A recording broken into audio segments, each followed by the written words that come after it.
lot of this in the market because everybody's buying it. Yeah, well, you know, every chicken only has one ass, you know? It's like, Japan, they have, I mean, they eat it as well. this is very classic yakitori.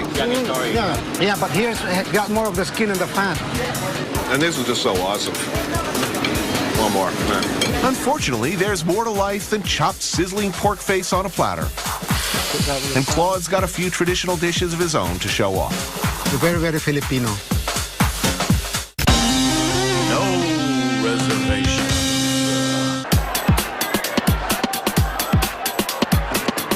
Am I going to be getting food in the Philippines that I couldn't get in Queens or LA? Oh, yeah, definitely.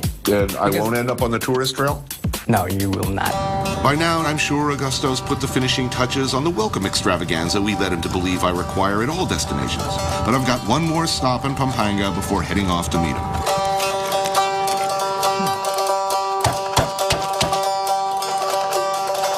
Claude Tayag's home is a combination gallery, school, party space, restaurant, and sanctum sanctorum known as Balay Dutong. He has 4 different kitchens in the house, but it's the traditional outdoor kitchen where he's working today. Among the sculptures, plants, beautiful wood carvings, and old trees, I sit down with Claude, his wife Marianne, and Rich, a mutual acquaintance.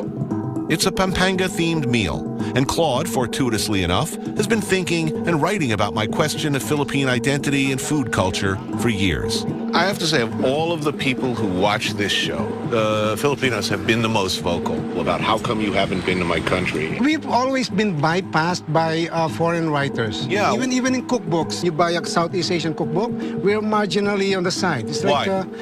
yeah. First of all, let me ask, these cute little eggs, what are they? Okay, this is quail eggs. The Quail pickle. eggs. I thought so. I Yeah. hope so. And this is the fresh fiddlehead fern salad. Nice. Yeah. We grow it right here in the backyard. This is like fairly traditional? Here in Pampanga, yes. This is like $22 in New York. Really? Yeah. It has grown for free.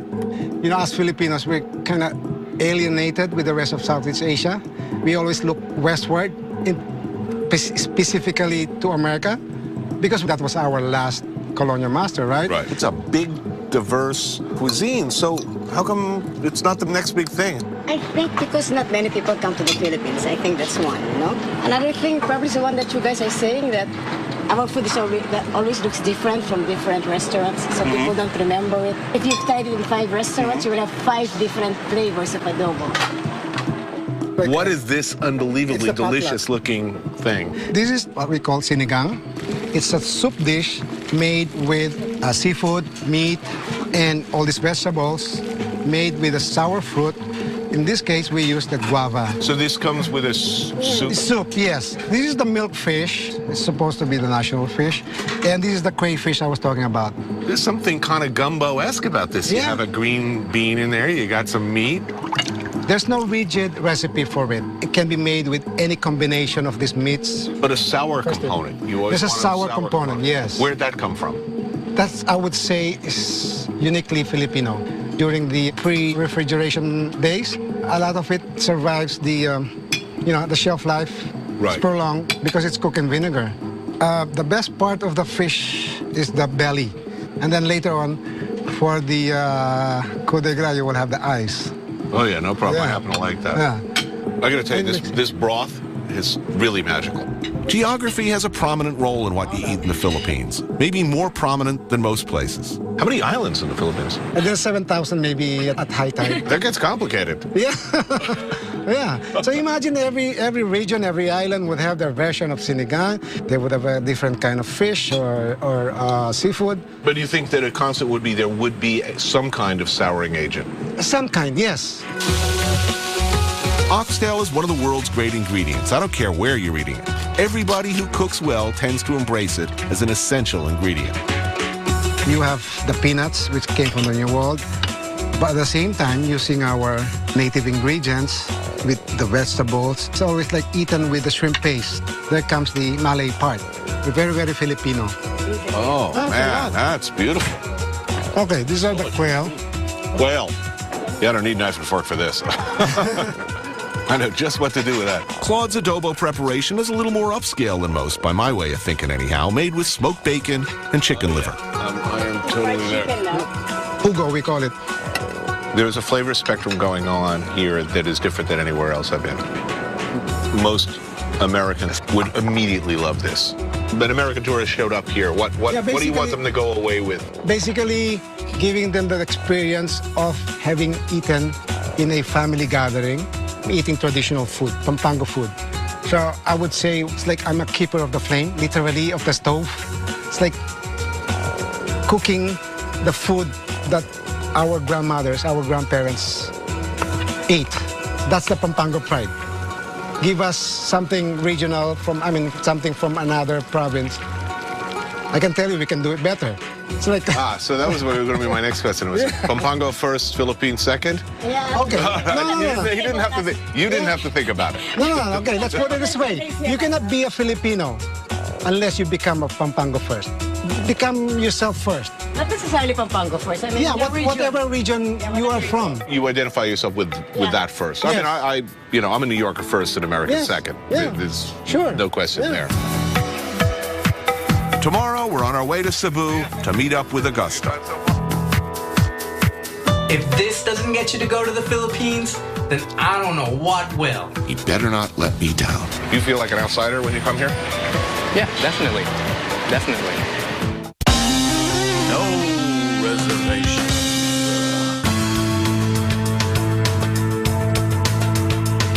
Off to Cebu to meet Augusto, finalist from the Fan Special. The Fan Special a while back coughed up a lot of craziness. This is the Tokyo you're not seeing. Some open windows into some dark and sometimes scary places. But on the inside, it's full of plastic bags. But it also brought a torrent of real, heartfelt pride people feel about their country of origin. Our food is as diverse as our people. Augusto had a strong entry No reservations, Philippines! and an obvious and frankly very affecting yearning to connect with the home of his parents. He had real enthusiasm and a compelling personal story. I'm a Filipino-American born and raised in Long Island, New York, and I've recently discovered and learned to appreciate the culture and heritage of my parents. His interview, though, revealed a more reserved personality and not as much real experience as I would have liked. How many times have you been to the Philippines? 2 years ago was the first time. How long were you there for? I was only there a week. This was not going to get you the win, or a gig as my principal guide to a country not my own on the other side of the world. It bothered me that we couldn't make it happen for this kid. And yet, here I was in the Philippines. Thank you. Funny thing, the Augusto of the effusive jumping out of his seat videotape was decidedly toned down as soon as we met at the airport. We dig right in at the Capital Site Eatery for some stuffed crab and some soup. I don't know. Should you be telling me welcome to the Philippines, or should I be telling you welcome to the Philippines? Well, no, In any welcome case, here. glad to be Yeah, here. welcome.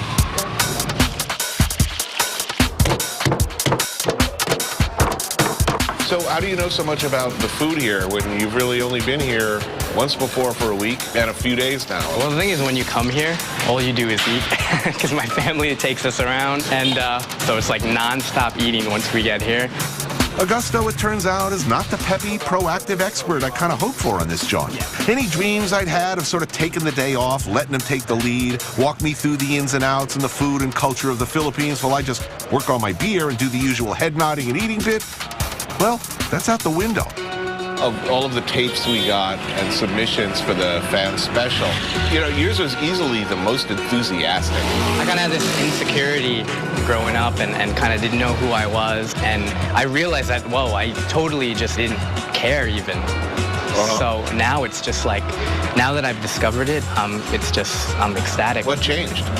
Well, when I went to college, I would see all my like Chinese friends, my Korean friends, and they all speak the language. It's very connected back Yeah, to very connected. You know, like all the tradition is there. Versus a lot of Filipino families, they'll put another culture before theirs just so that their kids can, you know, kind of get along and just kind of fit into the culture. And that was like an empty part of me, you know, so I was like, you know, I want that. Right. Stuffed crab back. Have you ever had this before? I have never had this before. Yeah, me neither. How's it? That's amazing. That's not bullshit, you know, like it's not all like red stuffing or something. It's, Right. I don't know if there's sausage in there too, but Yeah, there's meat. a lot of crab meat. Oh, here we go. Wow. Oh. Those are massive. Yeah, I've eaten this before. You have? The shanks weren't as big as that. This is called bulalo. The process of this dish is pretty typical. I mean, of a lot of the soup-based stews. I mean, a lot of the cooking here, it's like just throw everything in the pot. Oh, I like that. It's a, it's a nice light broth. Oh yeah, there's like the marrow inside the bone over there. Oh, there you go. Yeah. Is that all the bone marrow goodness? Yeah. So what are your impressions now that you've been here? I've been eating really well. Yeah? What about like the people? The people have been ridiculously nice. Yeah. Well, you're actually the perfect person to ask this question. I've been asking everybody, who are the Filipinos? There is a strong underpinning of American culture. There's the 200, 300 years of Spanish culture. There's Chinese, Malay, Polynesian to some extent. It's such a mix, and they've really just embraced so many different cultures. And, I mean, even for me, trying to figure out who I am, I'm not entirely American. I'm not entirely Filipino. I'm kind of stuck in the middle, and that's a hard thing, I think, for a lot of even Filipino Americans. You feel like an outsider when you come here? Yeah, definitely. Definitely. Living in a place, I mean, you really take on the personality of the people. And, I mean, I'm from New York. I mean, I consider myself a New Yorker, Right. And then that's who I most associate with. So you ready to meet my family later? I'm ready. I'm psyched. I'm just so happy the way all of this turned out. Yeah. The food is good, real good, and I got high hopes for the family meal later.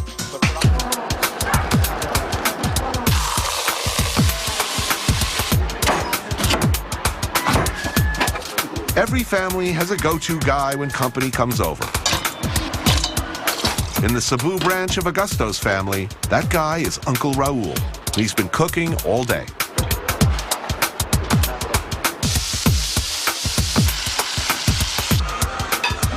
I arrived not sure how our presence is going to affect the dinner table dynamic. Tony. Welcome. But I'm really...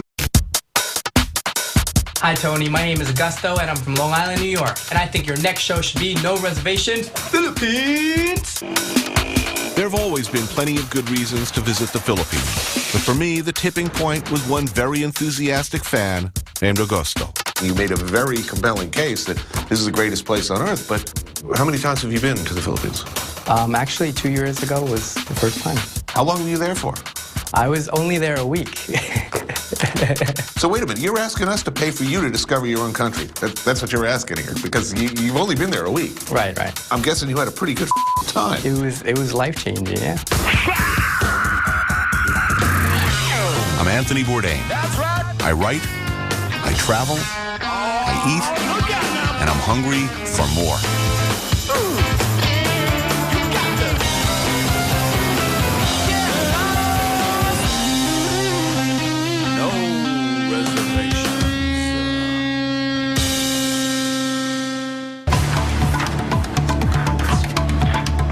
I first met Augusto in a harshly lit interrogation room during the final selection round of some silly damn fan special we did a while back. Think you have a great idea for a no reservation show? Fans had been invited to submit tapes showing us where they thought I should do a show and why I should do it with them. What more could you want? We've got blue crabs. Augusto's was very lively, effusive even. I'll show you the real Philippines. Pretty good quality compared to most. And he seemed to know me well enough. If this doesn't get you to go to the Philippines, then I don't know what will. But to be perfectly honest, there were a few things about Augusto that were problematic. There was a location for Apocalypse Now. Yep. Have you seen Apocalypse Now? No, I haven't. No. I sent him home that day disappointed, I'm afraid. I'd hated to let the guy down. And then there was the fact that there were a lot of Filipino fans of this show, and many of them were getting mightily pissed that after having done shows all over Southeast Asia, I'd yet to visit their country. It was getting to be embarrassing, which is how I found myself in Manila, and how Augusto and family found themselves headed to the airport to fly to Cebu to meet me. We've given Augusto a little lead time in Cebu to get his affairs in order prior to our arrival. So I stumbled into this Philippine journey on my own. The history of the Philippines is long, complicated, extraordinarily violent, and hard to quantify or describe in a neat little paragraph. From indigenous Polynesian peoples, waves of Malay and Chinese settlers and traders colonizing Spanish and Americans, it's a big and deeply personal story when it comes to America. The Philippines paid a very heavy price during World War II. Between the Japanese occupiers and our bombers, Manila was pretty much leveled. They tend to like us in the Philippines in the measured way one likes someone who set you free from an enemy but flattened your country while doing it. The way Manila looks today is a product of those times and those post-war values and an enormous American military presence. The signs are in English. Hamburgers and fried chicken are well represented. But underneath it all, there's an older story.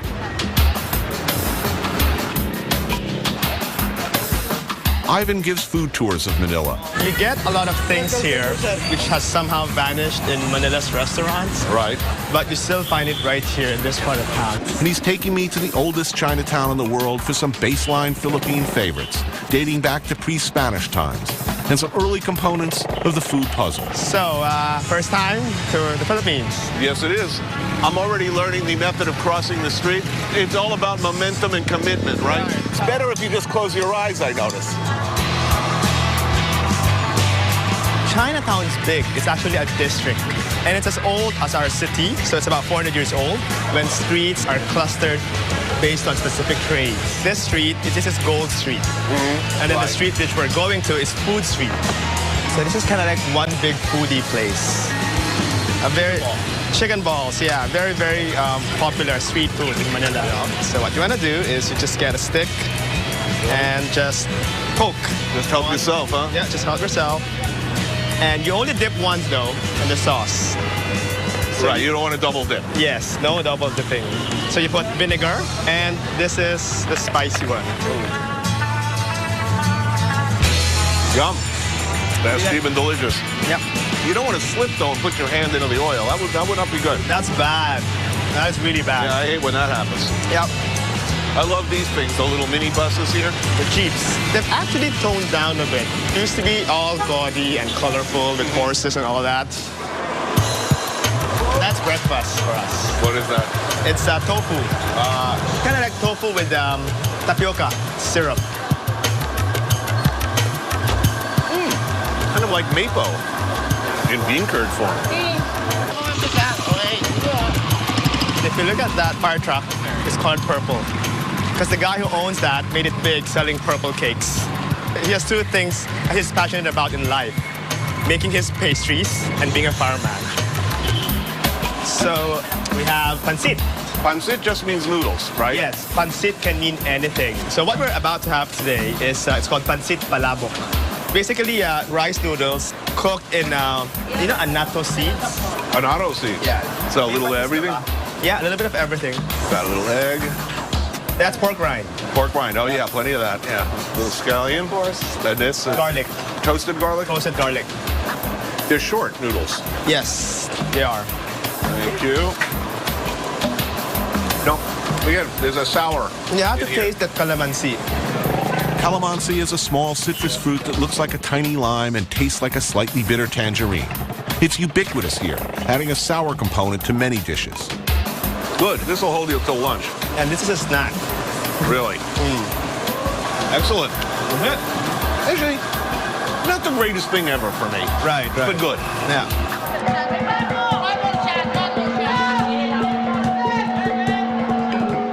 Our last stop, a combination food court and wet market, something the Filipinos call a dampa.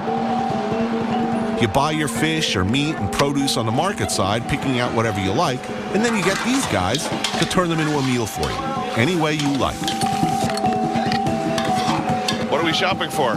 We're getting stuff for a very, very typical Filipino vegetable dish, which we call pinakbet. This is bitter gourd. Long bean. Squash. And eggplants, okra.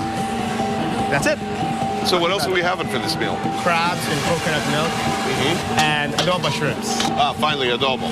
We're looking for live shrimps, live ones. Oh, wow, look at those fishes. Still jumping. Oh, yeah, they're in good shape. Kalahati lang. So these are shrimps, crabs. You like these? Where do they come from? Up north. Up north, they're local. Yeah, they're local. Everything's local here. Let's do it. Let's have lunch. So when you take it there, they give you a choice on how you would actually want it to be cooked. Right. And how are we going? We're going local, of course. Filipino way, all the way. Yeah, all the way. This one, adobo, shrimps, and coconut milk. What I chose are actually dishes which are representative of certain regions. Okay. So the vegetable dish comes from the north. The coconut crabs comes from the south. Right. North, it's a fairly bitter dish. Yes. The south kind of spicy. Yes. And the adobo? Adobo is... That's everywhere. Yeah, that's right? a national dish. So you can adobo anything. Chicken, pork, shrimps, even vegetables. I'm endlessly fascinated with this sort of geographical part of the world. A lot of this is strangely familiar and yet all new. Right. I'm still struggling, by the way, to try to kind of figure out how to describe Filipino cuisine. Okay, I've got the Malay, the Chinese influences. Maybe one of the misapprehensions I made is looking for Spanish influence. Right. When in fact there's more of like a new world. Right, exactly. Spain by way of South America. By way of Mexico, really. It's quite literally a melting pot. It's really melted. Right. I guess that's just not easy for me to put my thumb on it and say, here's what the Philippines are. Oh, here we go. Kanin, dalawa. So it's a vegetable dish. What's it called again? It's called pinakbet. Pinakbet. Yes. It's gourd, beans, squash, okra, tossed together with shrimp paste. They're very crunchy, bitter, salty taste to it. Uh-huh. Is there chicken in there or something? It's pork. Pork, all right. Yeah. All vegetables are better with a little pork. Right. I agree. Oh, that's really tasty. Yeah. I like the bitter melon, the bitter gourd. Very good. As part of a mix, it's nice. Here comes the crab. Oh, wow. This is the ultimate. It's crabs and coconut milk with chilies. Right. Very typical dish from the south. Okay? Wow. I'm taking this first. I'm just going to get in there. The roll. How can you go wrong with coconut milk? You cannot. It's always good.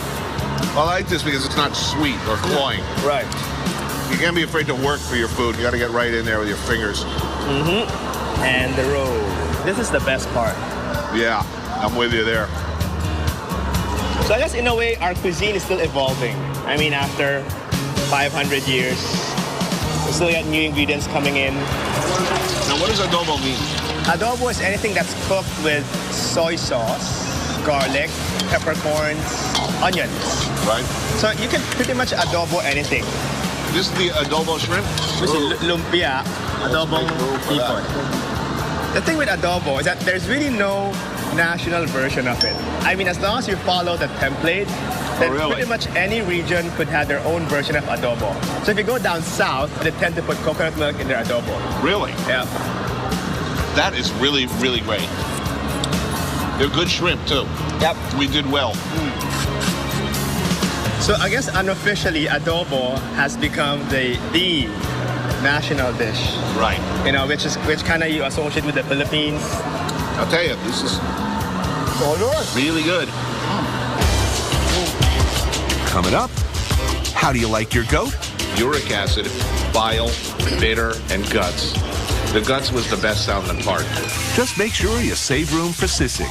When you're drunk, this is exactly what you want. No reservation.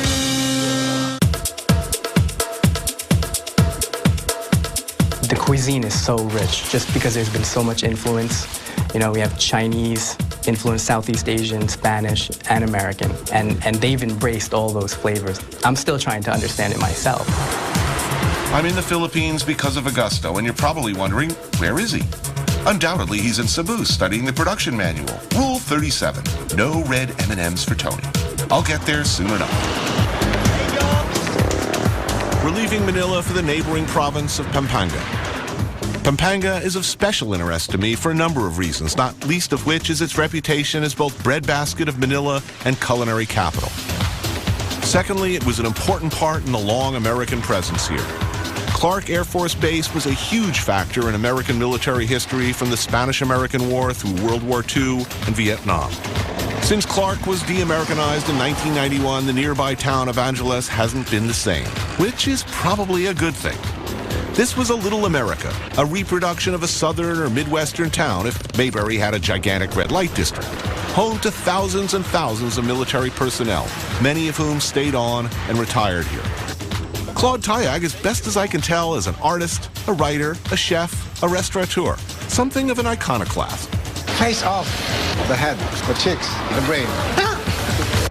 What I do know is that he is well qualified to show me around Pampanga and to introduce me to some dishes which every Filipino knows and loves. You got your goat joint, milas, goat, 4 ways. That's gotta be a good thing, right? Small, kind of grimy looking storefront, open to the street, check. Ceiling fans grinding away overhead, roger that. Cold beer, check. This is called the kambingan. It's very popular in this area. All they serve is kambing, which is the goat. We're having our goat 4 different ways.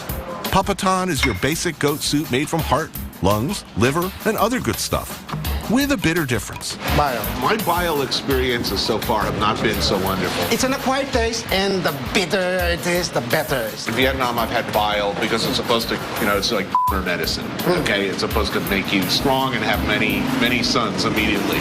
But as a flavor, oh, here we go. Let's see. You see this floating? The oil. It's like greenish thing? That's the bile. Actually, that's really good. It is. That's good. I like that. Yeah? I mean, I got to tell you, there was nothing about this dish that sounded good. Uric acid, bile, bitter, sour, and guts. The guts was the best sounding part, but that's good. With Kilawan, the fur's burned off the skin, which then gets boiled with the intestines and served up cold. Claude's description wasn't much of a recommendation. So here's the gelatinous rubbery thing. See, I got to tell you, this is really good. But if I listen to you, here's the gelatinous and rubbery skin dish. That's not, I think up a new name. Sinigang is a hot soup featuring shanks, backbones, and lots of tasty bone marrow. Ooh, this is my favorite part. Right, and it's cooked in the sour broth.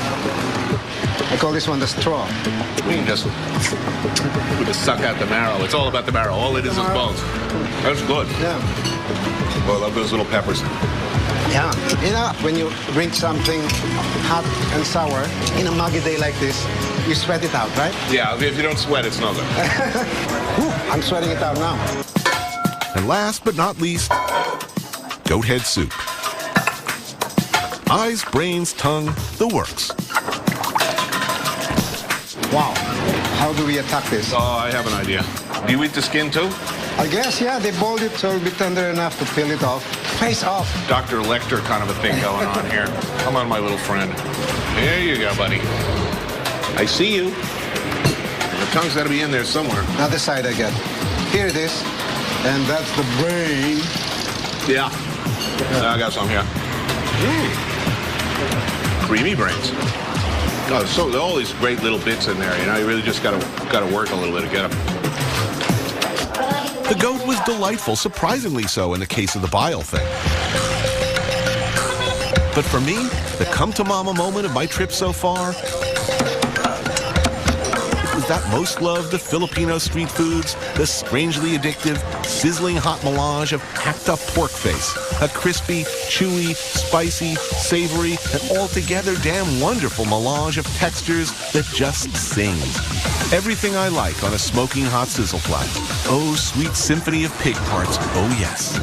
The fierce love, the misty-eyed reminiscences of Filipinos in the U.S. looking back on the food of their country, sisig always comes up first and most emotionally, and I completely understand why. It's every Filipino I know in the States, and everybody came up to me in the airport. First thing that they mentioned, you're going to eat sisig? Yeah. Yeah. And I tell you, this is the place where it was born. Sisig was in fact invented here at the Aling Lusing restaurant by its owner, Lucia Cunana. She's credited as coming up with this variation on an old recipe to take advantage of the unused pig's heads that Clark Air Force Base used to give away during the 70s. Nice, I like it a little crispy on the bottom.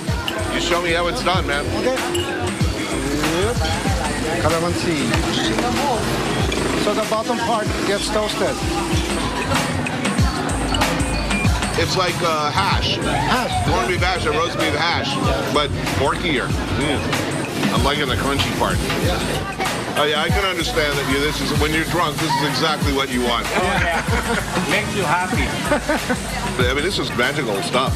It's genius that it's served on this sizzling platter, so you get that nice mix of crispy and chewy and meaty. I could eat that in the morning. No. You know, with a fried egg. Are you ready for the little surprise? Yeah, sure. Okay, it's not as though I'm unfamiliar with the tasty possibilities of the back end of a chicken where the tail feathers are attached, but a welcome surprise all the same. A little of the holy water. Yeah, well, like, you know what they used to call this, the Pope's nose. Yeah. Oh, that's delicious.